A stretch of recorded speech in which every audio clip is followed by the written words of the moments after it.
Bonjour, comment vous vous appelez? Saksik Eric. Est-ce que vous avez une question qui concerne l'éducation? Ouais, j'ai une question. J'ai une question que je me pose souvent, c'est que voilà, quand je me lève tous les matins pour aller à la tefila, même Shabbat par exemple aussi, je vois que mon fils il aime bien faire la grasse matinée. Alors je voulais savoir si vraiment, est-ce que je dois le forcer à venir avec moi ou bien je dois le laisser dormir tranquillement. Mais laissez-le dormir, laissez-le dormir. Mais déjà c'est fatigant de tout ce qu'on doit faire. En plus il faut se lever tôt. Je suis d'accord, mais on a une responsabilité vis-à-vis des enfants. Je voudrais bien quand même que, après, pas qu'il me reproche plus tard que voilà, je ne l'ai pas réveillé. Et c'est dommage parce qu'il pourrait me dire, bon, ben, moi j'aurais bien voulu venir à la synagogue. Maintenant que j'aime la synagogue, je regrette le passé. On va laisser le Rav répondre. S'il a moins de 12 ans, il faut l'encourager, peut-être lui promettre une récompense, mais sans plus. S'il a plus que 12 ans, donc il s'approche de la bar mitzvah, il s'approche de l'âge où il va être chayav, il va être tenu de respecter tous les commandements de la Torah, alors dans ce cas-là, il va falloir pousser un petit peu plus, mais jamais obligé. On n'oblige jamais un enfant à se lever à la synagogue. Alors comment faire? Peut-être essayer de trouver une synagogue qui est chaleureuse, avec un minyan qui est chaleureux plutôt qu'un minyan froid et rapide, une synagogue où on chante, une synagogue qui va être à son goût, une synagogue peut-être où il y a un kiddush après la tefila qui va peut-être l'attirer pour ça, ou une synagogue où il y a ses copains de classe qui vont aussi prier. Comme ça, si ce n'est pas le goût de la tefila lui-même qui va venir, c'est d'abord tout ce qu'il y a autour. Et une fois qu'il va s'habituer à tout ce qu'il y a autour, il va prendre goût à tout ce qu'il y a autour de la tefila, alors Bezrat Hashem prendra aussi goût à la tefila elle-même. Comment tu t'appelles? Eli. Ok Eli, est-ce que tu as une question qui concerne l'éducation? Ouais, tu vois, moi j'ai une fille qui a bientôt 12 ans. J'aimerais qu'elle s'habille un peu plus tsniout que ce qu'elle s'habillait avant. Alors jusqu'à présent j'ai un peu fermé les yeux, tu vois. En général elle s'habille comme sa mère. Oui. Mon épouse s'habille tsniout. Je me demandais s'il fallait faire beaucoup plus attention ou pas. En tout cas on va laisser le Rav répondre. En réalité, la tsniout, c'est un travail qui commence déjà depuis la tendre enfance. Alors c'est pas automatiquement en lui mettant des collants 150 deniers, des châles, mais non, c'est en développant à la maison la chance que la femme juive a de pouvoir accomplir cette misa de tsniout, de pouvoir cacher son corps et de lui donner de la décence. Tout ce qui est caché comporte une intériorité. Tout ce qui est découvert, ça perd vite de son attirance. Habiller une jeune fille, c'est quelque chose qui peut coûter très cher. Mais avec plaisir. Mais il n'y a pas de plus grande satisfaction que de voir ses enfants et sa fille en particulier qui va dans le derrière du Klal Israël qui est déjà tracé. Est-ce que vous avez une question qui concerne l'éducation? Ouais, alors mon fils il n'aime pas étudier le Kodesh et il fait pas ses devoirs et je voudrais savoir comment je peux le motiver. Lorsqu'un enfant il n'aime pas étudier le Kodesh, ça veut dire que ses maîtres ils n'arrivent pas à lui faire passer le goût de l'étude. Alors en fait, comment on va réussir à faire passer ce goût de l'étude? Tout d'abord, il faut peut-être investir beaucoup de temps avec son enfant pour étudier avec lui de façon ludique, de façon amusante, de telle sorte que ça lui donne du goût. S'il est plus grand, d'autre part, on peut aussi peut-être lui donner des cours particuliers, même parfois c'est cher, mais ça vaut l'investissement de donner des cours particuliers pour le pousser un petit peu en avant pour qu'il arrive à étudier. Akadosh Baruch Hu, il aime la tefila des enfants, il aime chaque effort qu'une personne elle fait en fonction de ce qu'elle peut. Et donc prier Akadosh Baruch Hu pour qu'il lui ouvre les sources de la chorma.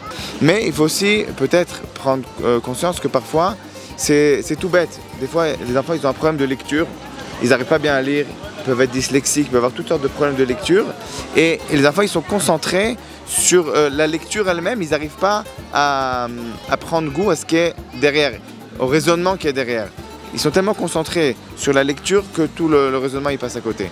Et donc c'est pour ça peut-être qu'il faudrait voir si c'est pas un problème technique. Si effectivement c'est pas un problème technique, alors comme on a dit, étudier avec lui, lui donner le goût de l'étude, le faire travailler, jouer avec lui dans le limoud et lui poser des questions intéressantes et lui montrer qu'en réalité c'est ça qui est montré dans les textes. Est-ce que vous avez une question qui concerne l'éducation? Oui, j'ai un fils de 10 ans, des fois il fait pas Netilat Yadayim, ou des fois il oublie de faire des brachot.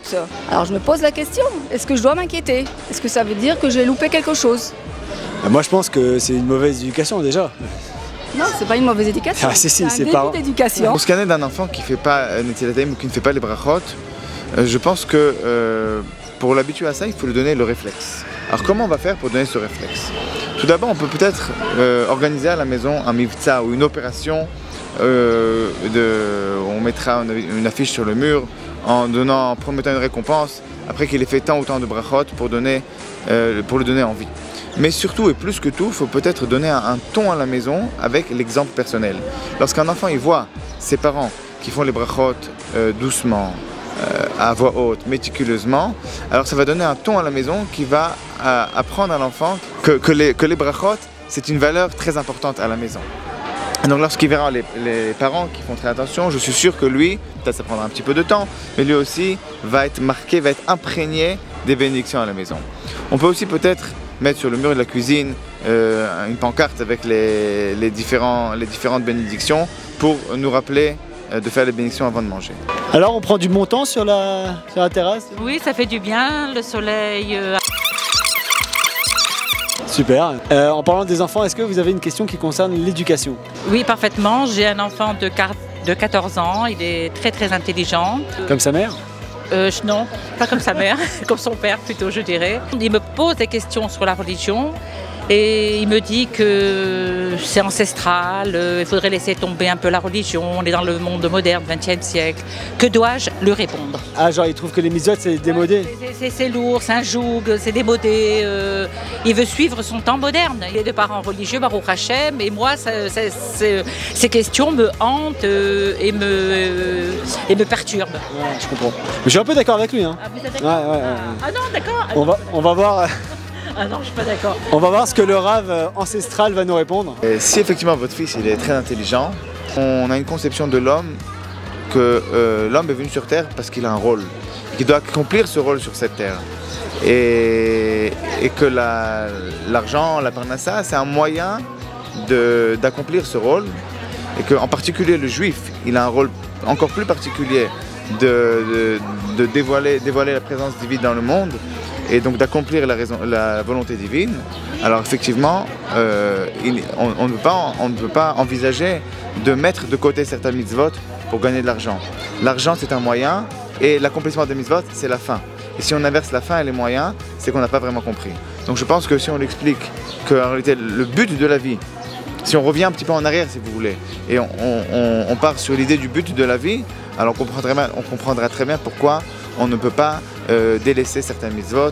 Au contraire, les mitzvot, c'est le but de la Torah, de la vie. Ce qu'on doit utiliser, c'est de l'amour aux enfants, leur donner de l'amour, leur inculquer de l'amour de la Tout à fait, mais ça c'est dans l'éducation en général. Dans l'éducation en général, il faut beaucoup d'amour.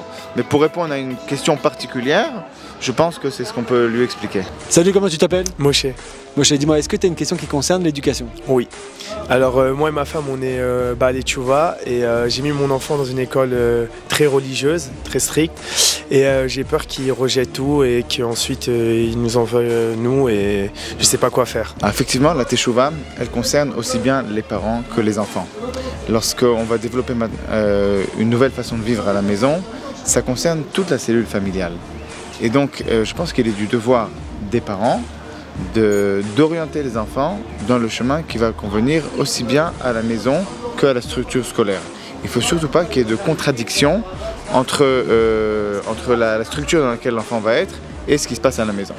C'est pour ça que j'aurais tendance à dire que si on le met dans une école extrêmement religieuse, ultra religieuse on va dire, avec des enfants qui ont grandi là-dedans, qui ont baigné dedans, alors il risque de ne pas se sentir bien. L'enfant il vient d'une autre culture, il a d'autres connaissances que ces enfants-là n'ont pas. Et ça peut peut-être créer une certaine contradiction entre la maison et l'école. Et ça, effectivement, c'est très déconseillé. Mais, Baruch Hashem, il existe toute une panoplie d'écoles dans toutes les tendances de la religion. Et il faut essayer de trouver donc l'école qui va correspondre à ce que nous on est dans notre maison. Ça c'est le plus important. Alors il existe des conseillers pédagogiques francophones en Eretz Israël, dans toutes les villes, qui connaissent bien les structures scolaires adéquates et qui pourront nous conseiller où c'est que c'est le meilleur endroit pour mettre notre enfant. Mais encore une fois, c'est très important de mettre l'enfant dans une structure qui est adaptée à notre vie à la maison en fonction de notre niveau de religion. Là tu es là pour acheter une pastèque. Exact. Très bien, comment tu vas la choisir? Alors faut taper dessus. Vas-y, celle-là, est-ce qu'elle est bonne? Parfaite celle-là. T'entends? On l'entend, on entend qu'elle nous dit. C'est vrai? Elle est bien, elle est bien. Moi je m'appelle Samuel. Très bien Samuel, est-ce que, déjà est-ce que tu es marié? Bah oui. Désolé toutes les filles célibataires, bah voilà. Il est marié. Est-ce que tu as une question qui concerne l'éducation? Oui, en fait, ma femme et moi, on a des opinions divergentes sur l'éducation des enfants. Moi, je suis très strict et elle laisse tout passer et je sais pas quoi faire. Alors, effectivement, c'est une parfaite harmonie dans le couple. On a toujours besoin de deux approches qui sont certes opposées, mais qui vont se compléter. C'est-à-dire que d'une part, le mari il aura tendance, comme vous l'avez dit, à être plus strict, et la femme qui a tendance à tout laisser passer. C'est le principe qu'on appelle en hébreu smol docha ve'amin mekarevet, la gauche qui va repousser et la main qui va rapprocher. Un enfant, il a vraiment besoin de ces deux approches pour son équilibre. C'est-à-dire d'une part, il a besoin de la chaleur maternelle, de la compréhension. D'autre part, il a aussi besoin de la rigueur du père, dans le cas échéant, qui va lui donner des limites, qui va lui fixer et lui éclaircir qu'est-ce qui est permis et qu'est-ce qui ne l'est pas. Et donc c'est pour ça que l'enfant il a besoin des deux. Et donc c'est ça qui va faire une harmonie dans le couple. Alors c'est vrai, je suis sûr que si je demande à votre épouse est-ce qu'elle pense pas que vous exagérez, elle va dire que oui. Elle va dire que oui, vous exagérez, mais vous aussi vous pensez qu'elle exagère. Voilà. C'est-à-dire que chacun en fait il comprend son point de vue, mais en réalité les deux sont nécessaires. Ce qu'il faut aussi, c'est que votre épouse, elle sache refuser. Elle ne dise pas toujours oui, parce que sinon on se fait écraser. Mais d'autre part, il faut aussi, de votre côté, ne pas toujours être rigoureux. C'est-à-dire aussi des fois, laisser passer. Voilà, lâcher du lest, laisser passer. Comme ça, chacun il aura son trait de caractère qui est le plus dominant, mais tout en étant souple. On a toujours besoin de cette souplesse dans le couple. On fait un petit reportage sur l'éducation. Est-ce que vous avez une question? Oui, j'ai une question.